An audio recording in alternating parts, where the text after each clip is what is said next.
पूजा घर में ये 3 मूर्तियाँ एक साथ कभी भी ना रखें, वरना भयंकर वास्तु दोष आपके घर में लग जाएगा। जी हाँ मित्रों, आपको कंगाल बनते देर नहीं लगेगी। अगर आप भी ये गलती करते हैं तो हो जाए सावधान। हमारे हिंदू धर्म में प्रत्येक घर में भगवान का एक पूजा स्थल जरूर बनाया जाता है, जहाँ हम और आप नित्य पूजा अर्चना करते हैं, भगवान को नहलाते हैं, उनको चंदन लगाते हैं, उनको भोग लगाते हैं, और ये सब आपको करना भी चाहिए, क्योंकि मित्रों हमारे घर में बनाया हुआ जो पूजा स्थल होता है वो एक ईश्वर से संपर्क करने का एक माध्यम होता है। अगर घर में पूजा स्थल ना हो तो घर में सकारात्मक ऊर्जा का संचार ही नहीं होगा, क्योंकि यही होता है जो कि हमारे घर में पॉजिटिव एनर्जी लेकर आता है। हमारे घर में मौजूद देवी देवताओं की मूर्तियाँ भगवान से चिंतन करने का सबसे सरल उपाय होता है, जिसके द्वारा हम अपने इष्ट देव से अपनी मनोकामनाएं मांगते हैं। मगर दोस्तों, अक्सर कई बार आप लोगों को आपकी पूजा का फल नहीं मिलता है।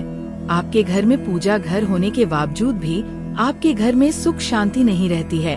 घर में लड़ाई झगड़े या किसी बात को लेकर वाद विवाद होते ही रहते हैं। तो आपको बता दें, इसके पीछे का सबसे बड़ा कारण आपके घर का वास्तु दोष हो सकता है। वास्तु शास्त्र के अनुसार घर में उत्पन्न होने वाले सभी अशुभ संकेत और नकारात्मक वातावरण का कारण मंदिर में रखी गई भगवान की मूर्तियाँ भी हो सकती हैं, या फिर आपके घर के मंदिर का निर्माण अगर वास्तु दोष के हिसाब से ना किया गया हो तो भी ये भी हो सकता है। तो इन सभी दोषों को दूर करने के लिए हमें अपने घर में वास्तु के नियमों का पालन जरूर करना चाहिए। दोस्तों, वास्तु शास्त्र में जो कुछ भी नियम बताए गए हैं, ये नियम एक तो शास्त्रीय और वैज्ञानिक दोनों आधार पर बनाए गए हैं। तो यदि आप इन नियमों का सही से पालन करते हैं तो इससे आपके घर में कभी अशुभ घटना नहीं घटेगी। इससे आपके घर में सुख शांति बनी रहेगी। मित्रों, आपको बता दें कि घर के मंदिर में देवी देवताओं की मूर्तियों को रखने के भी कुछ नियम होते हैं।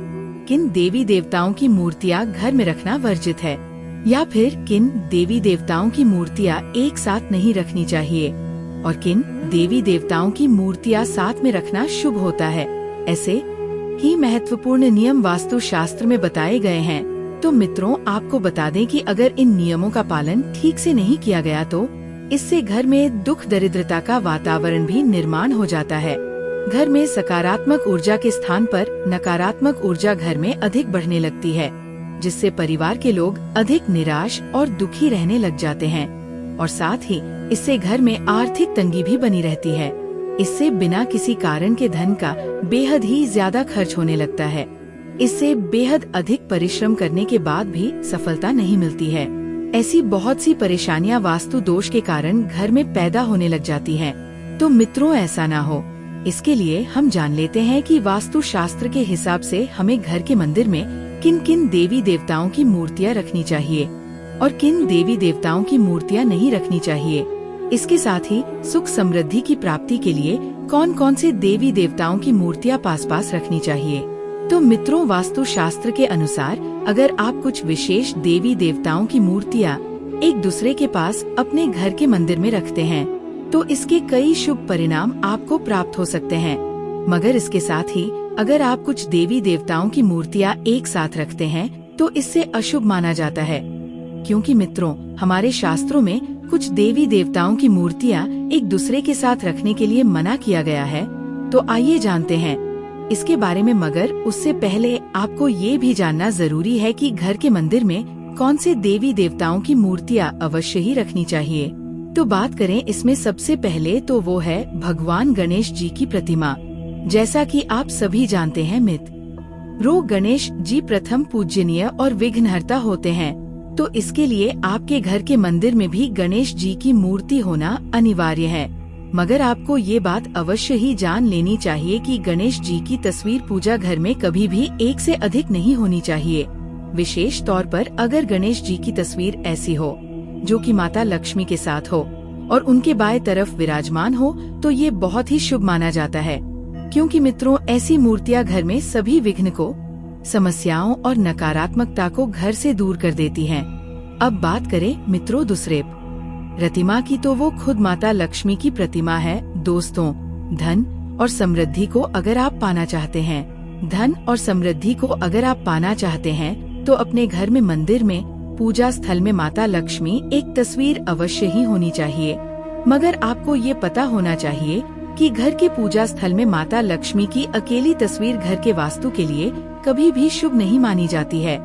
इसलिए आप ये जरूर ध्यान में रखें कि घर के मंदिर में माता लक्ष्मी के साथ भगवान विष्णु की तस्वीर होना भी बेहद ही आवश्यक है, क्योंकि मित्रों जगत को पालने वाले भगवान नारायण माता लक्ष्मी के पति हैं और माता लक्ष्मी बिना भगवान विष्णु के किसी भी घर में नहीं जाती हैं। और वहीं माता लक्ष्मी को प्रसन्न करने के लिए नित्य माता लक्ष्मी से पहले आपको भगवान विष्णु की पूजा भी करनी चाहिए, क्योंकि मित्रों ऐसा करने से घर में संपन्नता और वैभव बना रहता है। अगर आप पहले भगवान विष्णु और फिर माता लक्ष्मी की पूजा करते हैं तो माता लक्ष्मी ऐसे लोगों से अधिक प्रसन्न रहती है। साथ ही ध्यान में रखें कि धन प्राप्ति के लिए आपको माता लक्ष्मी और भगवान गणेश जी की संयुक्त रूप से पूजा करनी चाहिए। अब बात करें मित्रों तीसरी तस्वीर की, तो वो है हनुमान जी की प्रतिमा।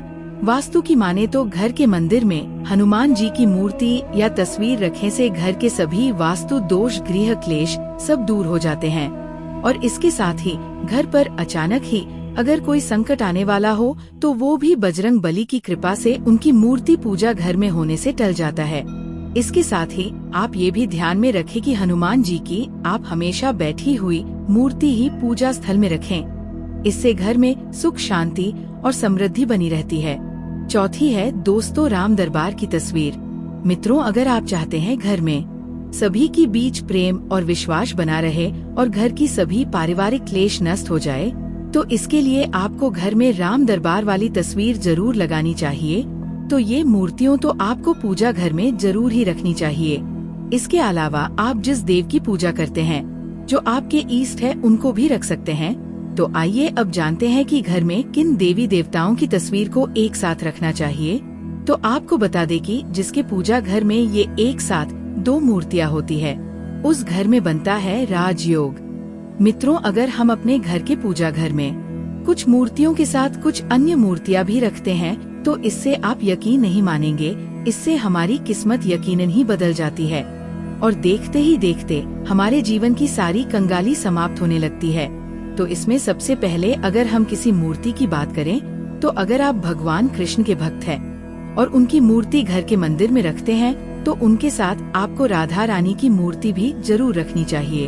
अगर हो सके तो उनकी जुड़ी हुई मूर्ति ही अपने पूजा घर में रखें, क्योंकि ये मित्रों प्रेम की मूर्त है और जिस घर इनकी तस्वीर या मूर्ति होती है उस घर में कभी भी पति और पत्नी के बीच में लड़ाई झगड़ा नहीं होता है, सदा ही प्रेम बना रहता है और इससे घर में धन धान्य में अपने आप ही वृद्धि होती है। अब बात करें कि किन भगवान की मूर्ति या तस्वीर हमें पूजा घर में एक साथ नहीं रखनी चाहिए। तो आपको बता दें कि पूजा घर में कभी हमें भगवान विष्णु, भगवान शंकर और ब्रह्मा देव की तस्वीर एक साथ नहीं रखनी चाहिए, न ही कभी इन तीन देवताओं की पूजा एक साथ करनी चाहिए।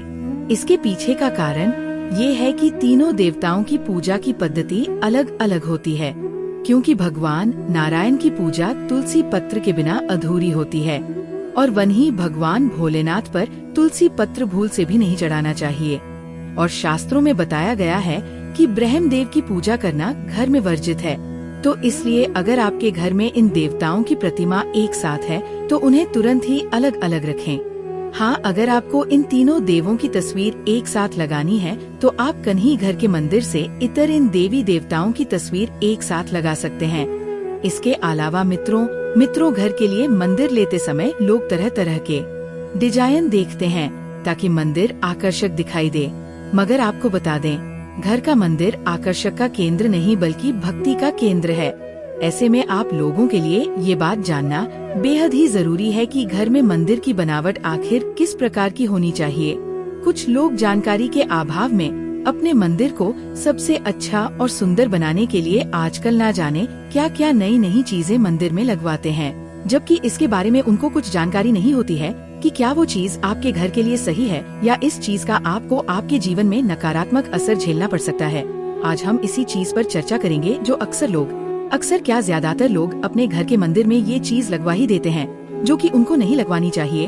अगर आप भी इस गलती से बचना चाहते हैं, अपने परिवार को कंगाल होने से बचाना चाहते हैं, तो इस वीडियो को पूरा देखें, कहीं भी स्किप ना करें, क्योंकि हमारा उद्देश्य आप लोगों तक सही जानकारी को पहुंचाना है। तो मित्रों, शुरू करते हैं और जानते हैं उस खास चीज के बारे में। दोस्तों, सभी लोगों के घरों में मंदिर तो स्थापित होता है, जो भी होना भी चाहिए।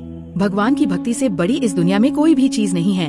रोज भगवान की पूजा करने से ही हम अपने जीवन में सुखी और संपन्न रह सकते हैं। अब किसी के घर में छोटा या बड़ा जैसा भी मंदिर हो, मगर सभी के घरों में मंदिर होता जरूर है। घर में मंदिर रखना जरूरी चाहिए, क्योंकि ये हमारे हिंदू धर्म में बहुत ही शुभ होता है। मगर जैसा कि शास्त्रों में इससे जुड़े कुछ नियम बताए गए हैं, उनको आपको जानना भी बेहद ही जरूरी है। दोस्तों, ज्योतिष के अनुसार हमें अपने घर के लिए कभी भी मंदिर लेते समय या बनवाते समय कुछ खास चीजों का जानना जरूरी है, क्योंकि लोग आजकल अलग अलग तरह की डिजाइन वाले मंदिर अपन घरों में लगवाते हैं, ताकि उनका मंदिर सबसे आकर्षक लगे। मगर आपको ये सब के साथ ये जरूर ध्यान में रखना चाहिए कि मंदिर एक भक्ति का केंद्र है, न कि किसी आकर्षण का केंद्र। तो आपको ये जानना बहुत ही जरूरी है कि आपके घर के मंदिर की बनावट उचित रूप से कैसी हो। तो मित्रों, आपको बता दें कि मंदिर की बनावट का ही में लोग अक्सर एक गलती कर बैठते हैं, जो उनको नहीं करनी चाहिए, जो कि अक्सर लोग मंदिर की छत को लेकर कर देते हैं।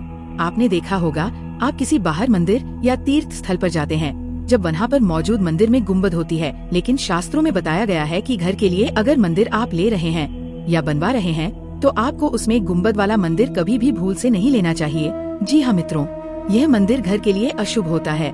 वो कैसे, तो आइए जानते हैं इसका कारण। मित्रों, शास्त्रों में ऐसा वर्णित है कि जिस भी मंदिर में गुम्बद होता है, वहाँ उस गुम्बद पर ध्वजा लगाना बेहद ही आवश्यक होता है। और इसके साथ ही मंदिर के ऊपर कलश स्थापना का भी विधान होता है। और ये बात तो सभी जानते हैं कि घर के लिए जो आप मंदिर लेते हैं, उस मंदिर की छत ज्यादा बड़ी होती नहीं है, तो उस पर ध्वजा लगाना और कलश स्थापना करना संभव नहीं हो पाता है। तो इसी कारण से घर के मंदिर में गुम्बद नहीं होना चाहिए। गुम्बद पर लगे ध्वजा और कलश जो होते हैं, वो घर में नकारात्मकता को मंदिर में प्रवेश करने से रोकते हैं और मंदिर की पवित्रता एवं शुद्धता भी बनाए रखते हैं। जबकि घर के मंदिर में बिना कलश या झंडे की गुम्बद नकारात्मकता को बढ़ाती है। इसके साथ ही ये भी एक नियम है कि मंदिर पर लगे झंडे से ऊंचा और कुछ भी नहीं होना चाहिए। आसपास की कोई इमारत या वास्तु उस झंडे के ऊपर नहीं जानी चाहिए। तो इसीलिए घर के मंदिर में गुम्बद नहीं लगानी चाहिए, क्योंकि उस पर आप ध्वजा नहीं फहरा सकते हैं। क्योंकि घर में बहुत से वस्तुएं होती हैं जो कि मंदिर की गुम्बद से ऊंची होती हैं, तो इसका आपको कोई भी लाभ प्राप्त नहीं होता है। तो मित्रों, ये जानकारी अगर आपको समझ आई हो तो वीडियो को एक लाइक जरूर कर दें और साथ ही वीडियो को अपने प्रियजनों तक शेयर भी करें। और चैनल पर पहली बार आए हों तो चैनल को सब्सक्राइब जरूर कर दें। साथ ही कमेंट में लिखें हर हर महादेव।